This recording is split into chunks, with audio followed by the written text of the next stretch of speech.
hindi lang ito yung pang katulad ng nakasanayan na mayroong pakikipag-usap sa Diyos, ang ginagamit ng mga simbahan, prayer meeting, overnight prayer meeting, yung iba, umakyat sila sa bundok para manalangin. O meron tinatag na corporate prayer. Pero yung corporate prayer, o yung sinasabi ko, nakapokus dun sa programa ng tao. Pero ang binibigyan ko ng diin ngayon, yung bang ang Diyos mayroong sariling programa ng pakikipag-usap. Ang tawag din doon, prayer. Ang pagkakaiba lang noon,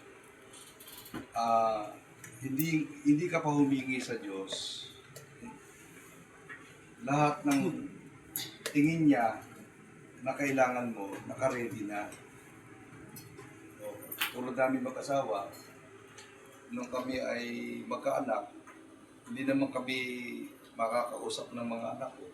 Kasi mga bata pa, diba? So bilang mga magulang, tayo yung nakikipag-communicate sa bata na makakasabay siya. Ganon din ang Diyos. Kaya ang gusto kong bigyan ng diin is, ang Diyos kahit ayaw mo siyang kausapin, gagawa siya ng paraan para kausapin ka. Gagawa siya ng paraan para i-communicate ka. Hindi kanya tatalikuran. Kaya nung ako'y bumalik sa Genesis, nakita ko na ang tao pala kahit nakapatay, hindi lalayo ang Diyos.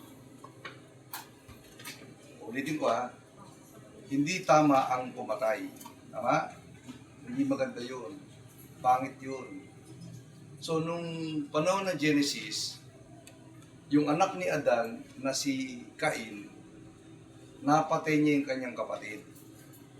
Of course, hindi nakakatuwa yun. Kaya lang, ang